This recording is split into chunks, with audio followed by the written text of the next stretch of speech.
25th June 1975, Indira Gandhi had imposed the emergency in India. Fundamental rights were suspended, thousands of political leaders, activists were jailed, and the media was suppressed. Arguably, that 22-month period from June 1975 to March 1977 was the darkest phase in Indian democracy. Now, enough and more has been written, spoken, and analyzed about that period. There are several books and articles that you'll find online, and also stories of the people that resisted the emergency here in India. But today's story is not about that. It's about the Indian diaspora in United States at the time. A story of fascinating, smart, and intelligent group of Indians in America that stood up, fought all odds, and resisted the emergency. This was done under the banner of Indians for Democracy, or IFD. A new book has come out shedding light on this forgotten story. It's called The Conscience Network, a chronicle of resistance to a dictatorship. It's written by senior journalist Sugata Srinivasaraju and published by Penguin Random House India. The book was launched in New Delhi earlier this week on the 50th anniversary of the emergency. Now, Mr. Srinivasaraju was kind enough to send us a copy of this amazing book in advance. And today we got a chance to speak to him from how IFD came into being, the challenges it faced, the influences it had, and the kind of impact that Indians for Democracy made thousands of kilometers away in America. Hello and welcome, I'm Shubham Chohan, and let's start this fascinating conversation with Mr. Sugata Srinivasaraju. This whole story when I accidentally read something in the New York Times, which was published about, 45 years ago when I first stumbled upon it. So, that prompted me to dig up a little more because I had read something which was very elaborately printed in the New York Times, and some of the characters who had been mentioned there, I was familiar with them. I'm not trying to write about the present. Probably some better historian will judge this period at a much later date and will sort of make an assessment of that. Two events in history are very different. They are two different times. They are 50 years apart. Whether this is undeclared or declared, I don't want to get into that. That's a propaganda argument according to me. My protagonist, my principal protagonist, were people who had done educationally extremely well. They came from diverse backgrounds in India, the diverse linguistic, cultural, geographical backgrounds in India. But the one thing common to all of them was they had excelled in their academic learning, but they also had they were also not closed to what was happening around them in India. They have a very simple aim and a simple goal, which is to save democracy in India. And for them, saving democracy is not about a political, it's not part of their political strategy or a political game plan. It's actually a development game plan. Their voice would be heard, so their limited purpose before the emergency was to ensure that at no cost do we lose our democratic character, our democratic structure, because if that happened, it's not that somebody else will come to power or somebody else will continue themselves in power, but they thought that would disrupt the development agenda that they were trying to build so meticulously. So JP was not some ordinary character that Congress tries to sort of rubbish him about. He was an extraordinary public intellectual. This IFD becomes very central in the life of JP as well. It's not that just that JP becomes central to them, but IFD also becomes central to them. And he tries to tell the American president that, Mr. President, you shouldn't allow street protests by Indians here against Indira Gandhi's government. That's not fair. So Ford, in a characteristic way, turns around and he says, but we judge democracy by our standards, not by your standards or Indira Gandhi's standards. First civil society movement outside of the JP movement, as an extension of the JP movement, which looked at democracy in a very, very different way. The argument that they made for democracy was unique, and plus during the Cold War era, IFD was as important to the American argument as much as it was for JP and the movement happening in India. So it's a first kind of they create a template for the first time, for a civil society, movement, which is very, very unique.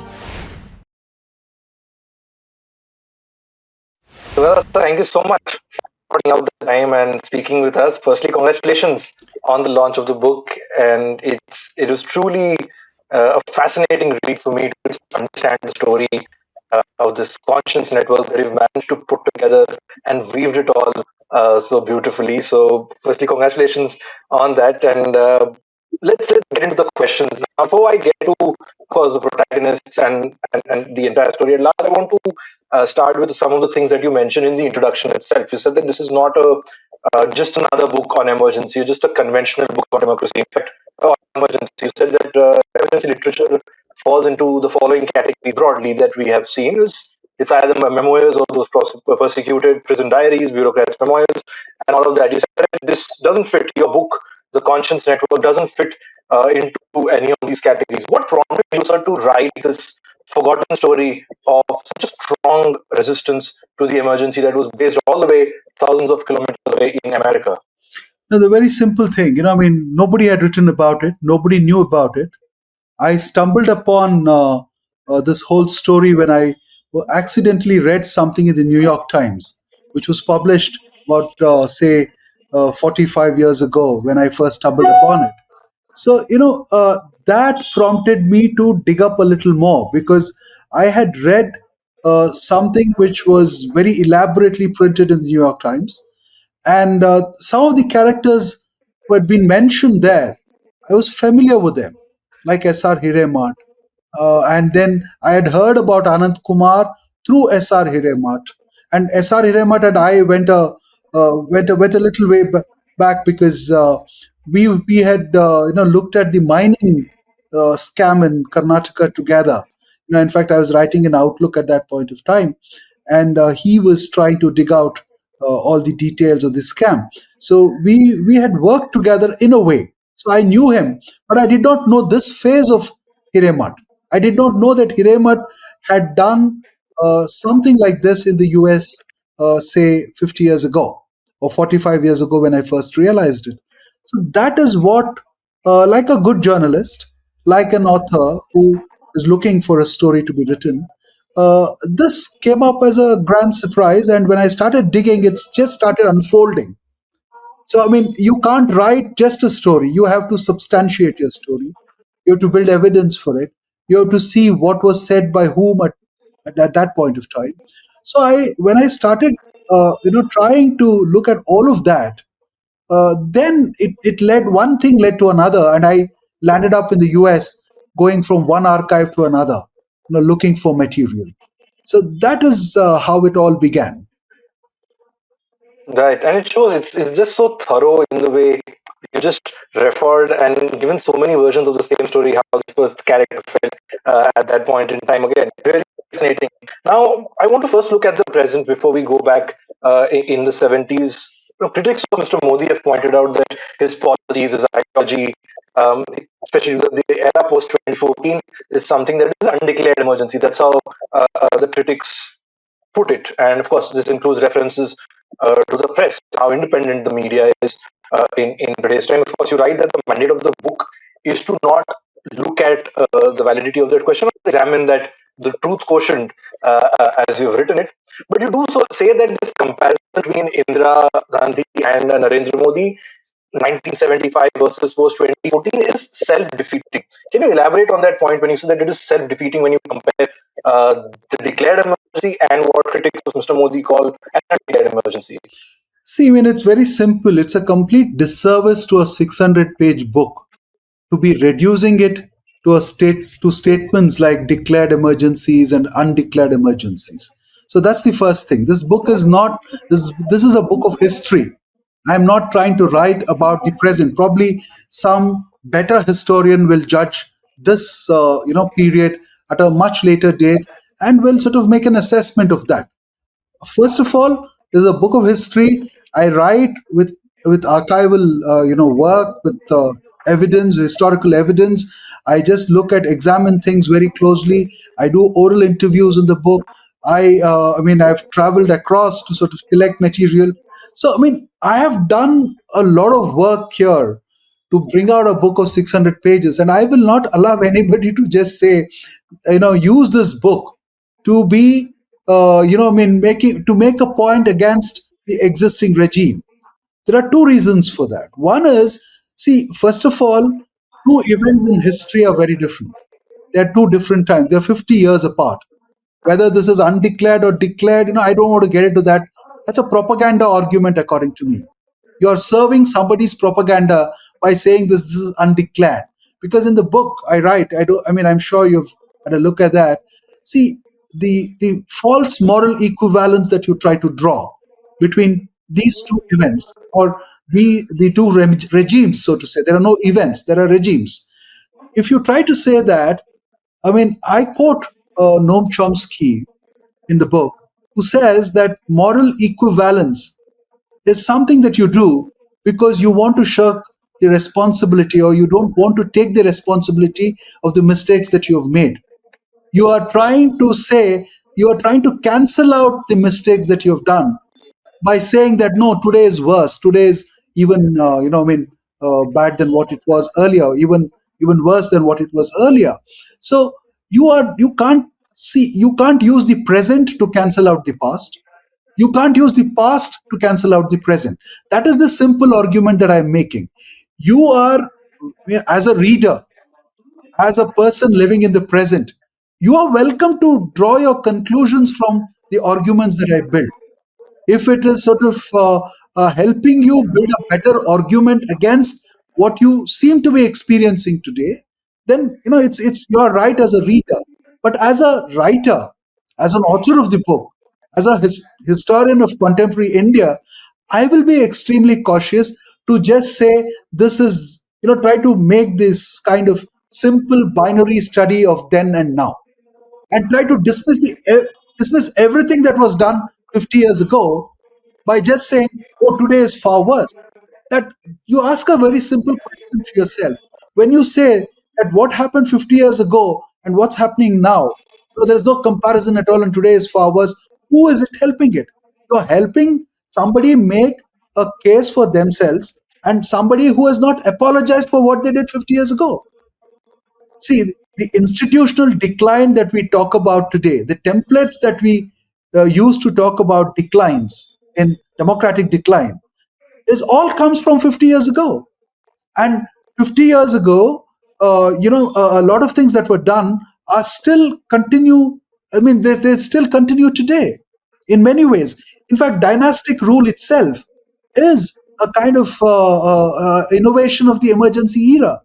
And just because it got Congress party did that in the 50 years ago, every other political party became a dynastic party in India. So it has actually debilitated the quality of your democracy uh, by introducing that element 50 years ago. So there has been a steady decline, and if somebody has learned to do things far more, in a far more nuanced way, or a far more intelligent way, or a far more cleverer way, to sort of get past, say democratic institutions or subvert them, then it all, at least please acknowledge that it all began then. So people who are trying to build this easy equivalence, false moral equivalence. In fact, Chomsky is very clear. He is actually talking to the BBC when he's speaking about this, about the 9/11 thing that has taken place. He has said, he gives a lot of examples. He says, the 9/11 thing cannot be made a moral equivalent of something else, because those two events happened in different circumstances. They were done differently. America, say, bombing Latin American countries, or America using CIA to sort of have military coups executed in many of the countries. America using democracy, exporting democracy in the most violent fashion across the globe in the 1970s, or the 60s is something that cannot be compared to what happened, in 9/11. You can't say this happened because of that. So he tries to warn us on, Right. and he's a public intellectual that I greatly respect.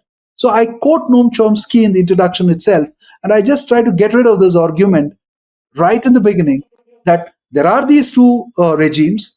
People tend to sort of speak of these two regimes as if they are mirror regimes, but that's a danger that we should avoid for the obvious reasons that things are not the same 50 years hence, and no two events in history or no two regimes in history are similar.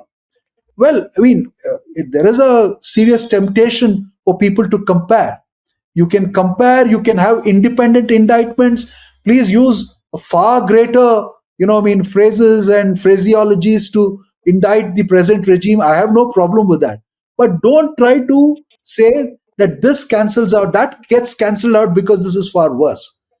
That helps a political party to sort of get rid of its responsibility. You can't let the Congress go like that. I'm independent of both the Congress and the BJP, and we have to hold everybody who chases power with equal. You have to hold them responsible, and they have not apologized. They have caveated their statements. In fact, I quote that also. Indira Yes. Gandhi, as early as 78, says, a lot of things went wrong with the emergency, but I did all of that to save the country. Can anybody allow that kind of a caveating? Then again, Rahul Gandhi has several times said that, wrong things happened, bad things happened during the emergency. But again, he says, caveats it by saying, but we did not subvert institutions like this.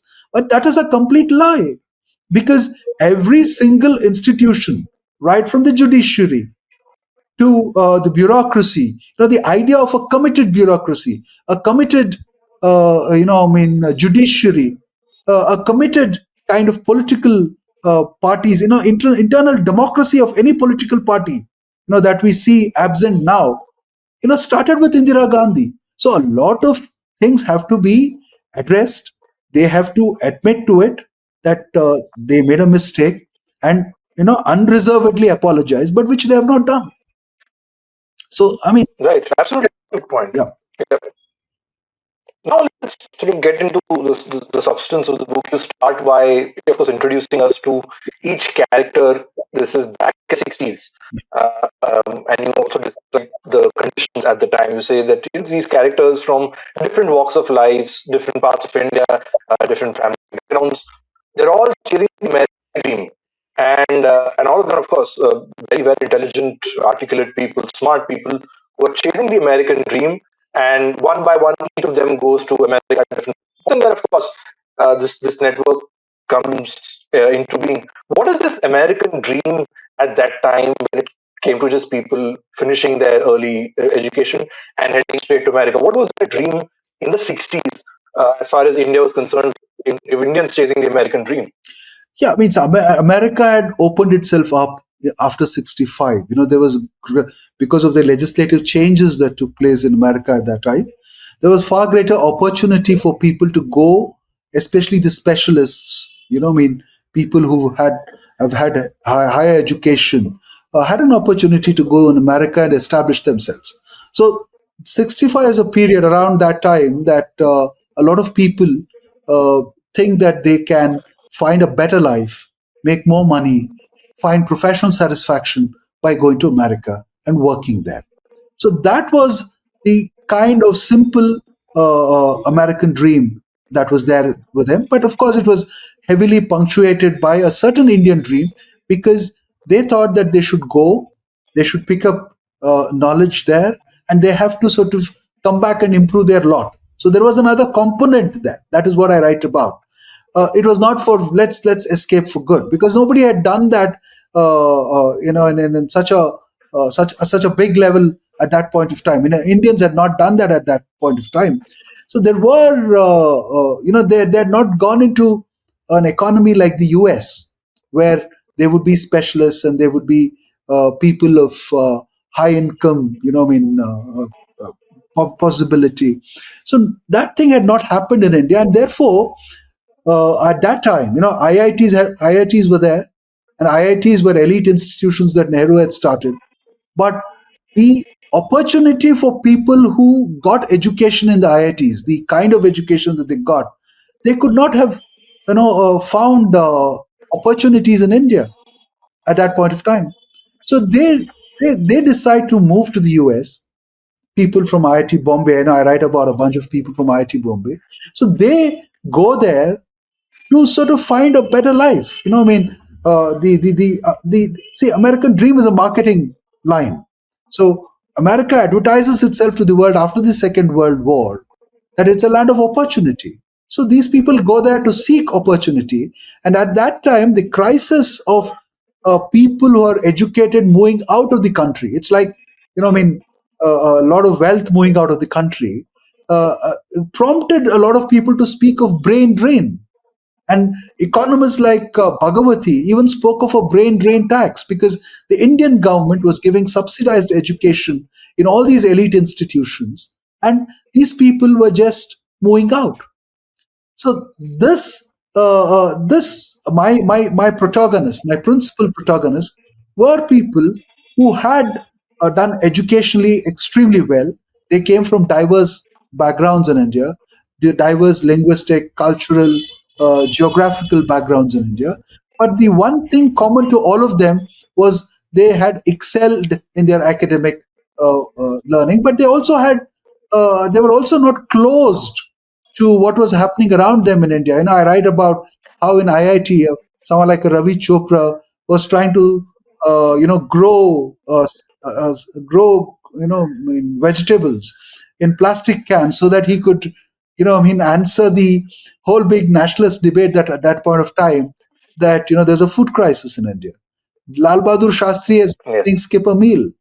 So if you now talk of the previous question that you asked me about emergency and declared, you should also talk about the economic poverty of India at that point of time. India is no longer that kind of an economy now. So how can you compare the two Indias?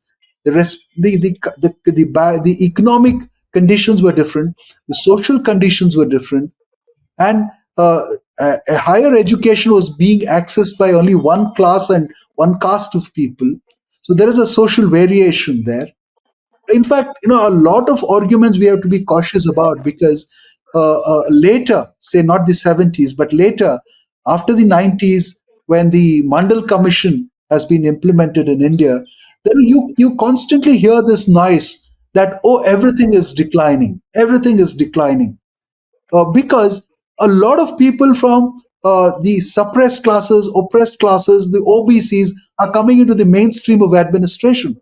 So there is a narrative being built that these people are coming in and therefore everything is going bad. So there were a lot of such narratives that get implanted in a nation's life journey. And so we have to be very, very cautious as to how to sidestep them and look at things independently. Right. Now let's come to, of course, I am the principal protagonists that made up this absolutely wonderful group called Indians for Democracy. This was formed a few months before emergency, and you explained very beautifully how when they had like a lecture series with Anwar going across American universities to talk about government, constitution, and democracy. And in fact, just day before emergency, you mentioned that Shri Kumar, in one of his conversations, said that there was a possibility of an emergency being imposed in India. And you asked him about it in 2022. He said that it was in the air. And of course, students at the time dismissed that there would be no such emergency in India. But when emergency did, when that order was officially imposed and when India was under emergency, how did IFD as a group react to the decision by Mrs. Gandhi? Were they expecting it as a collective? This is something that will happen, or did it just come out of the blue for them? Yeah, see, when you speak about principal protagonists, there were some three or four very important people.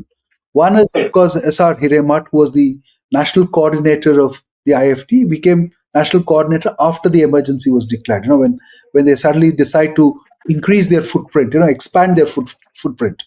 There is Ravi Chopra, there is Sri Kumar Poddar that you mentioned, and there is Anand Kumar. And there is the spouse of Hiremat, Mavis Sigwalt, who's also there. And uh, among this group, five or six people who are extremely important. DC Agarwal is there, and there are a couple of people from the right, like Jitendra Kumar, Ram Gehani. All of these people are there, but then there is this core group which is essentially, not very political, except for Anand Kumar, who understands, who's come from the JP movement. He was the president of JNU here. He had defeated Prakash Karat and become the president of JNU. It was JNU was a relatively new university at that point of time, and he had got a government scholarship, and he had come to America in January of 1975, and he brought the news of what was happening in India. In the sense, it was news was reaching them. It's not that it was not reaching them, but he sort of puts it in a broader context, in a sharper context, and he's a very astute man who understands politics well. So when the group there, he's telling this to a bunch of friends there in Chicago. They think that it's very important that he goes around America and educates other Indians. They're not looking at educating Americans, they're looking at educating the diaspora. And you should remember, the diaspora those days was not the diaspora today. Their number was just about 100,000 people. And today you have more than 4.5 million or 4.4 million, official records put it around that. So it's huge. So they were not still influential. They had not become, they did not have a voice yet in an American, society. But so therefore, these people think, they're very conscientious people. So they want the Indians to be aware of what's happening in India.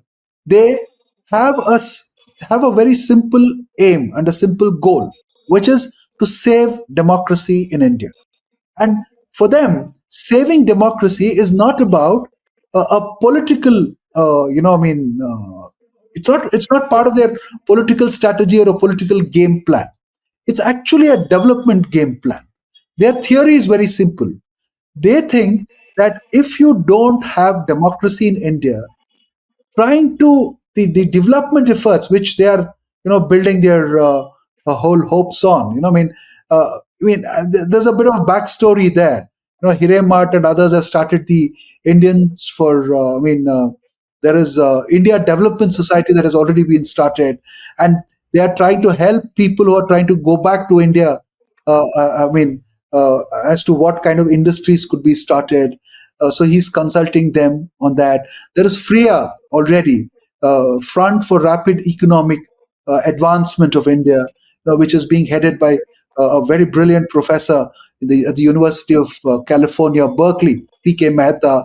So there is a social kind of movement. There is a movement which is very unique again, because they are not trying to do development by doing Sarvodaya kind of work that JP had been recommending, or they were focused on rural development, but that rural development, they were trying to sort of infuse technological advancement into that.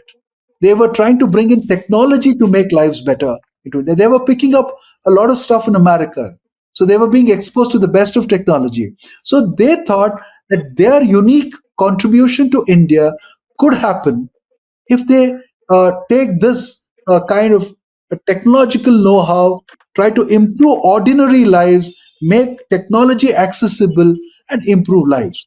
So that was their Indian dream, and they had come to America, and they thought they should pay back to India through these means, because all this brain drain and other arguments were happening. Suddenly, the emergency is looming large. As you rightly said, when Anand Kumar first goes on a lecture tour of many cities, the emergency has still not been clamped, right? So he is basically going around and saying that if India loses its democratic character, which was very, very possible. Even before the emergency was clamped, it was looking very, very, very real that it could lose its democratic character. Indira Gandhi was just going berserk with a lot of things. So they essentially wanted to convince the diaspora, which was very influential because they were all educated, they were all making money in dollars, they were all remittances were happening even at that point of time. So they had a greater influence on policymakers in India, on politicians in India, because they were a very elite bunch of highly educated people who had, gotten into elite institutions in America. So their voice would be heard. So their limited purpose before the emergency was to ensure that at no cost do we lose our democratic character, our democratic structure, because if that happened, it's not that somebody else will come to power or somebody else will continue themselves in power, but they thought that would disrupt the development agenda that they were trying to build so meticulously. So this is where it Right. stands just before the emergency is clamped. And you're right, Sri Kumar Poddar mentions it. Nobody has heard of the term emergency. Ravi Chopra in fact says that that's the first time I heard that there's something called an emergency. But Ravi Chopra is a young Right. person. But by then, Nehru's emergency, I discussed Nehru's emergency later in the book. Yes. It was already there, but then, it had not registered in anybody's mind. Right. Now, tell me, sir, about the influence that Jayaprakash Narayan had on IFT as a collective. Through the course of the book, there are several speeches, writings of Jayaprakash Narayan at the time, and just how, and as a reader, it just felt to me that he's played a huge part in influencing the kind of group that IFD came to become. So, talk us through that. You, in fact, also mentioned that the founding document of JP Citizens for Democracy is almost the same thing as IFD that came into being 1 year later. Talk us through about the influence that Jayaprakash Narayan had, because we've read enough and more about what he did in India, how he mobilized people, the call for total revolution. For the IFD, how was Jayaprakash Narayan in the overall framework that they were putting together there in America? See, if there was someone who was the direct bridge between JP and the IFT, it was Anand Kumar.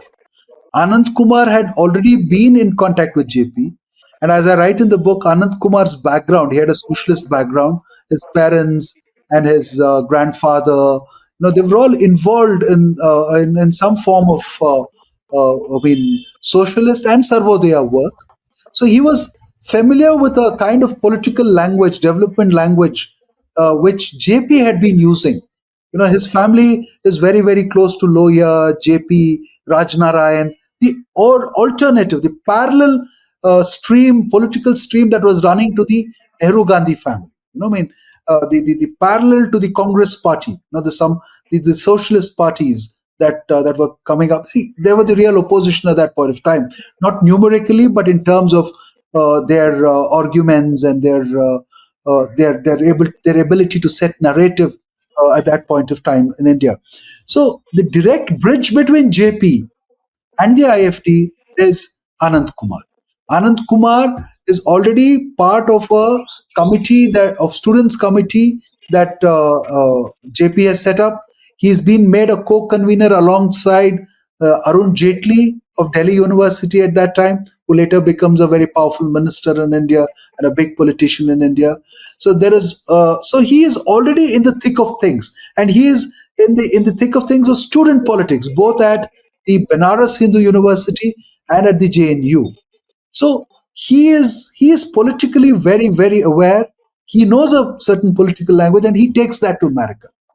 And the rest of them in America, it's not that they have not heard of JP. It's just that they have not come in contact with JP like Anand Kumar has come in contact with JP. SR Hiramat, for Right. instance, heard of JP. He has respect for JP. He sees JP as someone who is, carrying forward the mantle of Gandhi. He's, I mean, he's, I Yes. mean, the one thing about JP that attracts these people is that JP is not seeking executive power. JP is trying to bring about change in society without, seeking political office. So that is their big kind of, ideal kind of a person.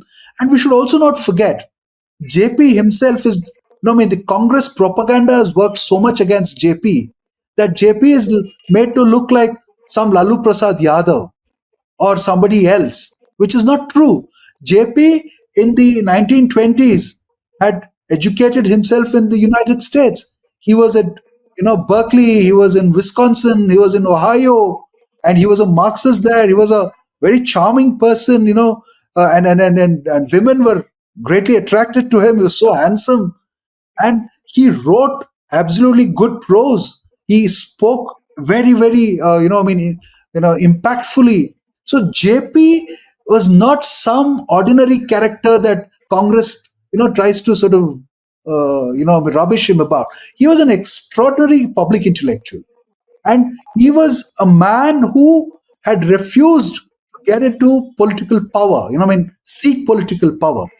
There is this thing that Nehru at one point offered him the prime ministership of India, or said that he should succeed him, or something like that.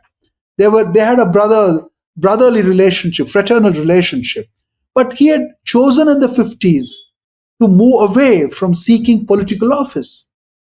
And he had worked in the villages of Bihar. And he had, if you look at his role during the Quit India movement, where he escapes from jail, if you look at his role in America, the kind of theses that he's writing here, if you look at his Marxist kind of leanings, he's a very, very educated man. He is not an ordinary person. And he is also someone who could develop an independent line when the Gandhian line was being spoken about. If you remember, his wife was in the Gandhi ashram, but he had a different intellectual position on Gandhiism. So these people try to make him look like somebody who's not worthy of the adulation that he enjoyed. So that is the problem with the Congress. Congress has made generations of leaders look like idiots. That is the reason why the BJP, whatever is happening today, is because the Congress, gave away, let these people away to be appropriated. They never sort of remembered anybody other than Indira Gandhi, Nehru, and the family members. So India had these kind of top intellectuals. Rajaji was another very, very, very important intellectual figure in India. So nobody spoke about them other than just the Nehru Gandhi family. So JP was similarly condemned to this kind of ostracization or neglect. But JP was an extremely sharp man, and everybody had their limitations and problems, and he had his limitations and problems. But he was someone whose integrity could not be questioned. His credibility could not be questioned. So JP is also, is attractive to these people because of his Sarvodaya work, because of his non-political work, right? So in America, just before the emergency, JP is being spoken of as the real inheritor of Mahatma Gandhi. And there is a huge profile that the New York Times Magazine commissions Kushwant Singh to write, a long profile of JP. And JP has already been spoken of in those very laudatory terms. It's not that JP suddenly emerged. And also, mind you, whenever there was a problem in India, whenever there was, say, the Kashmir problem, whenever there was a problem with the Northeast, whenever there was a problem with Bangladesh or East Pakistan, JP helped both Nehru and Indira Gandhi to look at those problems and reach out to the players on the other side, negotiated on behalf of them, and they were on perfectly all right terms. So JP had played a very important role. Hello, can you hear me? Yeah, yes, I can hear you, sir. Yeah, I can hear you. because I lost your video. So Yeah, okay. yeah, so Go ahead, sir. JP was extremely influential in India among the younger lot, and and it was very, very attractive to the bunch that was in America as well, right? So that is where you see that IFT is named almost like it's. I mean, they don't want to. Initially, they try to call their organization Indian People's Democratic Organization or something, but Sri Kumar Poddar and others warn them against using the word people, because that's the Cold War is on, and it's a Cold War environment, And a word like people would, mean there is a leftist element in it. Or if they call themselves a front, then there is again every possibility that it would be mistaken as a leftist organization. So they just call it Indians for Democracy, which is very similar to Citizens for Democracy, the charter that they borrow a lot from, that the charter that for Democracy had sort of put in place.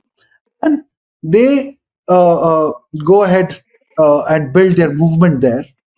And this IFD becomes very central in the life of JP as well. It's not that just that JP becomes central to them, but IFD also becomes central to them because they help raise money for JP's dialyzer. JP Yes.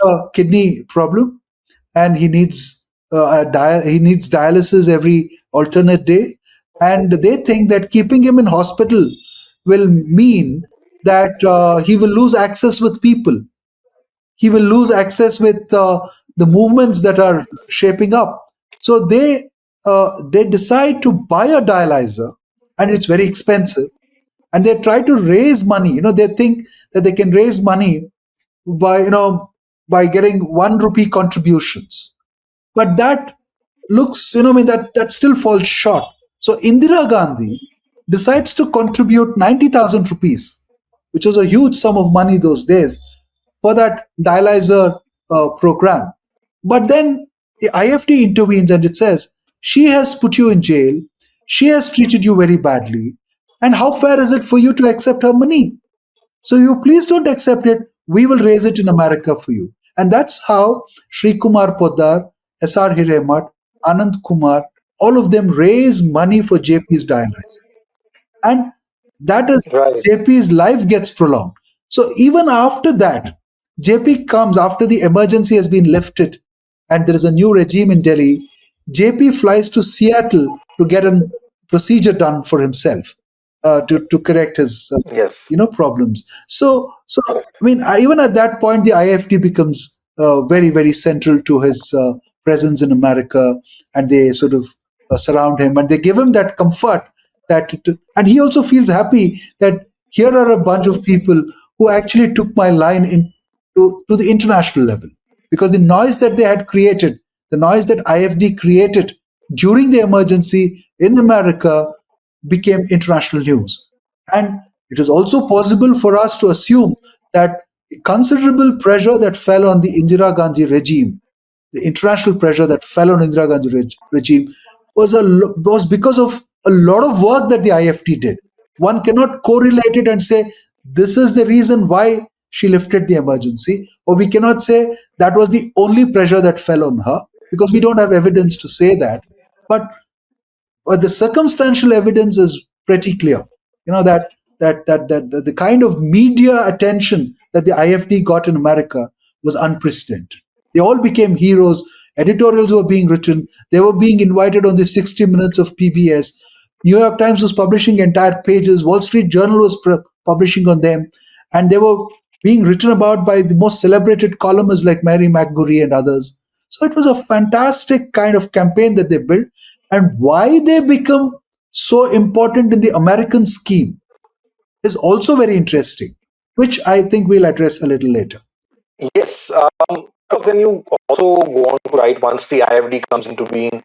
The first what, 70, 80 people turn up for that, and then gradually that group keeps building up. But one of my favorite bits from the book has been when foreign minister at the time, Yashwant Rao visits America. He is going to Washington DC, and he also goes to other American universities. And there's this huge IFD network taking on the foreign minister of India, asking the tough questions about India, democracy, about the emergency, and clearly, right, that he's been cornered. The IFD network corners him in all universities. But then tell us about what happens after that when he meets the president of America, Gerald Ford, at the time. He's in Washington DC, and he meets Secretary of State Henry Kissinger and Gerald Ford. What happens when these two meet? Right. So when the heat in the American media has, turned up, it's been turned on, and it's becoming very, very difficult for the ambassador T.N. Cowell to handle that. And he has also been doing a lot of propaganda. As this, I write from his papers as to the kind of line that he took at that point of time. So all of that is happening, and he's also advising Indira Gandhi to send some ministers, some articulate ministers across, so that they could go and speak in campuses and diffuse this kind of perception. Try to alter the perception on the Indira Gandhi regime and all that. That's how Dharamveer Sinha and the others, Godre Murari, all these people land up in America trying to address students. And one such attempt is also made by YB Chavan, who was India's external affairs minister at that time. So he's invited by an elite body in Chicago, where he's addressing again a very influential American, opinion makers and others.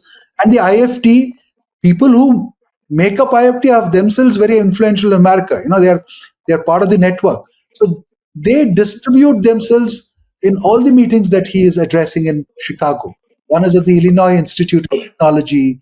Other one is at a Chicago, commerce body, a foreign policy body, and they ask him tough questions, as you asked. As you mentioned, but he's cornered. He doesn't know what to say. He's frustrated, and then he lands in Washington, and there's this meeting which is part of the Gerald Ford papers. The meeting notes, minutes. So Kissinger is in the meeting. Gerald Ford is there. So he has faced these very tough situations across America, wherever he is going to speak. And he tries to tell the American president that, Mr. President, you shouldn't allow street protests by Indians here against Indira Gandhi's government. That's not fair. So Ford, in his characteristic way, turns around and he says, but we judge democracy by our standards, not by your standards or Indira Gandhi's standards. Go back and tell her.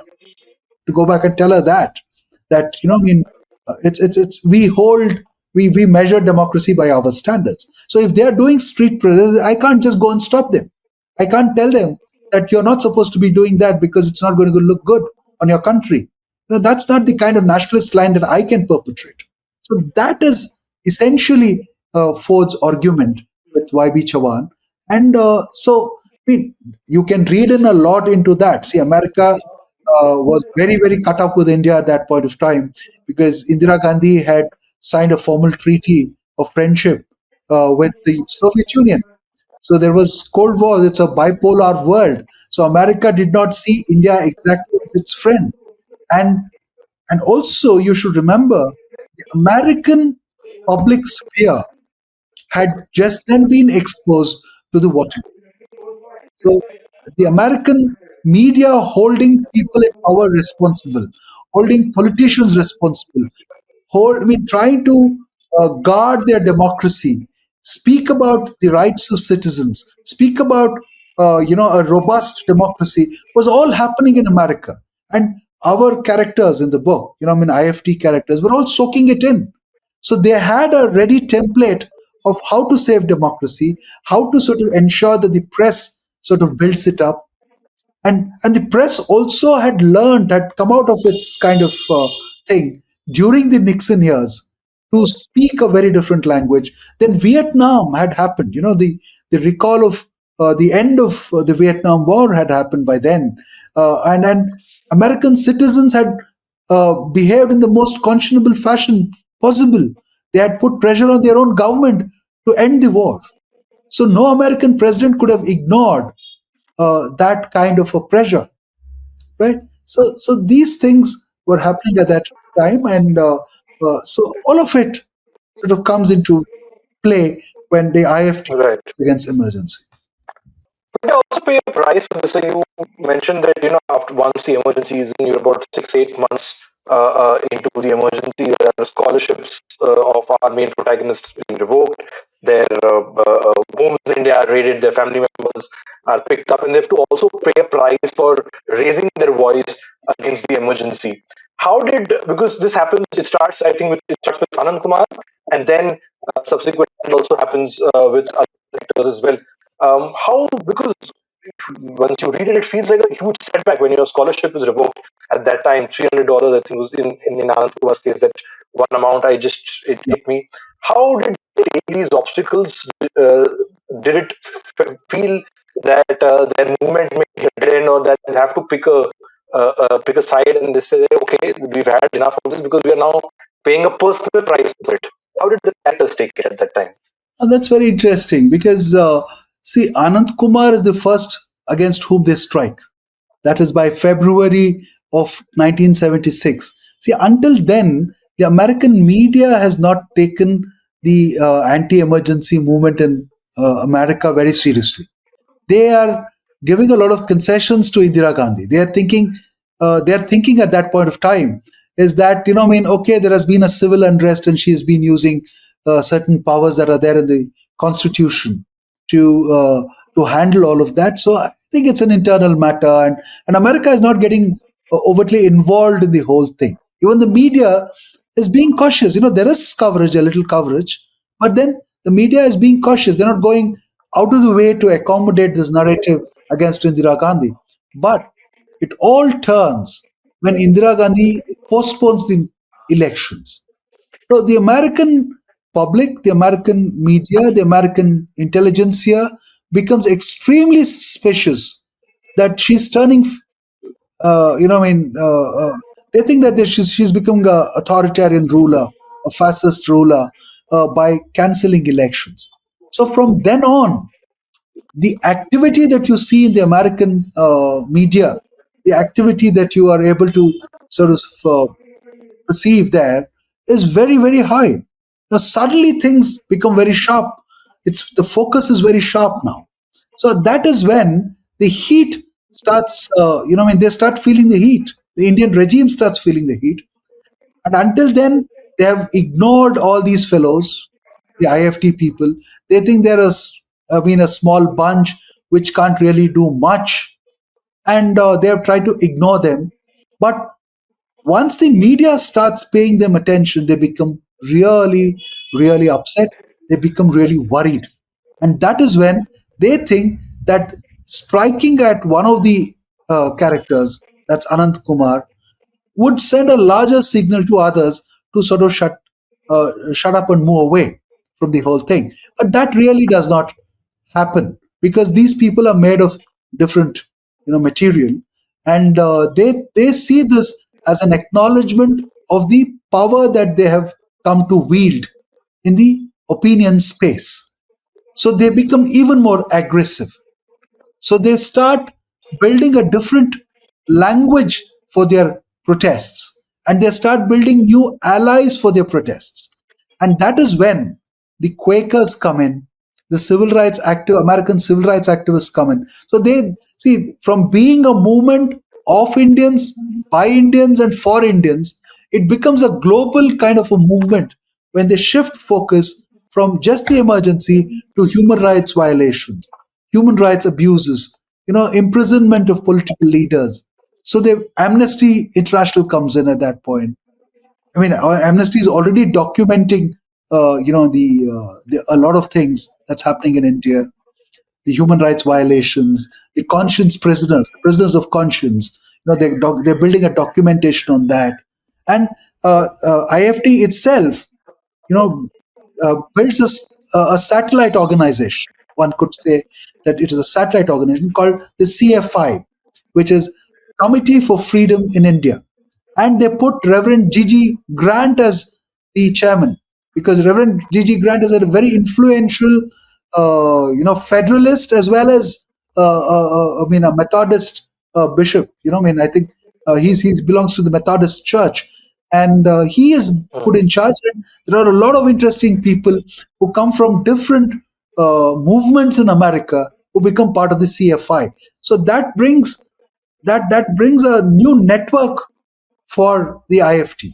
The IFT builds a new network through them. And then the civil rights people come in because they bring the civil rights people and the war resistors, the pacifists come in. Then there are, of course, Quakers with whom they have come in contact right after the emergency has been claimed accidentally. And then they realize there is a great Quaker in America called Horace Alexander who was very close to the Nehru Gandhi family. So they tap his, you know, they seek out and they seek his intervention in this matter. And he has already intervened independently, but then he also, builds, helps IFD build a kind of moral argument, a non-violent action, an argument for non-violent action on Gandhian lines. They start building their movement, and that is when they become very firm that their movement has to be a Gandhian centrist, non-power seeking kind of movement, and not a left or a right kind of ideological movement. So they make action, unity of action, important than the unity of ideology. So there is a lot of left pressure Right. at that time. There is IPANA, there is the Gadar Party, there is the Communist Party of America and Canada. So, and there are labor organizations. They're all trying to push a left point of view into this movement, but they resist that. They stick in the middle, and they also resist the right, the RSS kind of line. And the RSS kind of line is not so strong at that point. They don't have a networks, such a strong network in America at that point of time. They're still building. They come to prominence much later in the 80s, but then in the 70s, they're still a very, very small force. Right. Now, we've already spoken 50 minutes, and it just felt like a brief. In conclusion, Sugata sir, when you look at the emergency, really, I want to focus that conversation.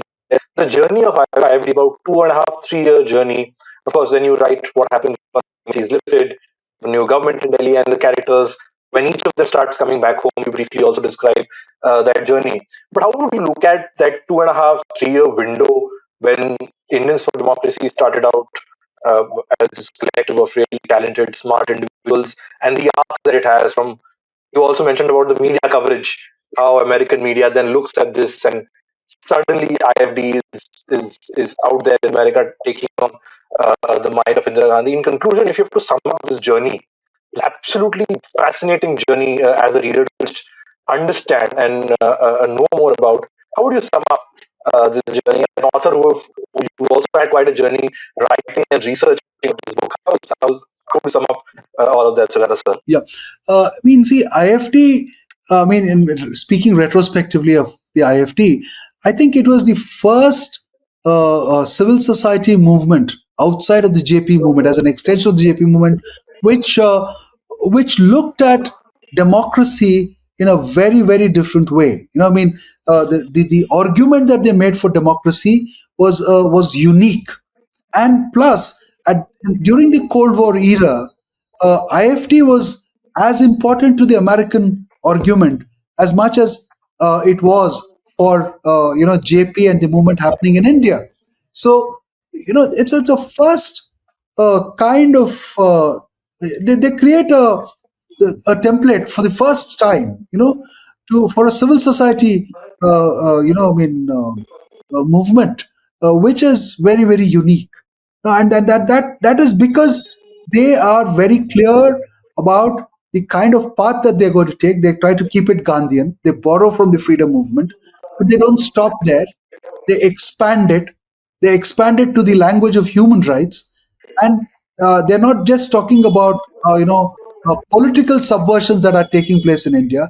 That they're sort of going above all that. They're not abusing Indira Gandhi personally, but they are speaking for a robust democracy in India.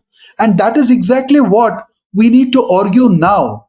Instead of saying that, okay, in 2014, you wanted the Congress party to go away because you thought it was very, very corrupt and all that, and you built a movement and you threw them out. And again, 2, 3 years later, you want the BJP to go away. But what are you doing at both times? When you're trying to show the BJP, the Congress, the door, you want the BJP and its affiliates to come in back door, through the back door or through the front door, because everybody knew what kind of movement was built between 2011 and 2014, and who all participated it and who all was funding it. Everybody knew about it. So the Congress was challenged by this same thing, which you started opposing say 3 or 4 years later. So you can't be swinging between two political parties. India is a very, very big country. India is a vibrant, should remain a vibrant democracy. If you have to remain a vibrant democracy, it's not important that you try to build an argument for either one party or the other party. You have to always and at all times argue for a robust democracy. And that robust democracy will come if you build independent civil society organization. That word independent has to be underlined as many times as possible. You have to build independent civil society organizations. You may have to resurrect public intellectuals. You now have only party spokespersons in various forms. They speak as liberals, they speak as liberal trolls, they speak as reactionary liberals. So there are all these kind of people. But what you need is an independent civil society which argues for a robust democracy and tries to tell you, warn you that taking picking one side or the other may be very, very dangerous for Indian democracy. Absolutely. What a brilliant note to end this conversation on, Sugata sir. It's been wonderful. Like I told you before we started, I was really looking forward to this conversation, and I've enjoyed every bit of it. Thank you. And to our viewers, I would just request this is the book. It's out now. You can grab a copy online. If you ask me, I say go to a bookstore, go to any bookstore and buy it from there. But do get your hands on this absolutely wonderful book that Sugata sir has written. So thank you so much again for taking out the time and speaking with us. Thank you very, very much. Thank you very much.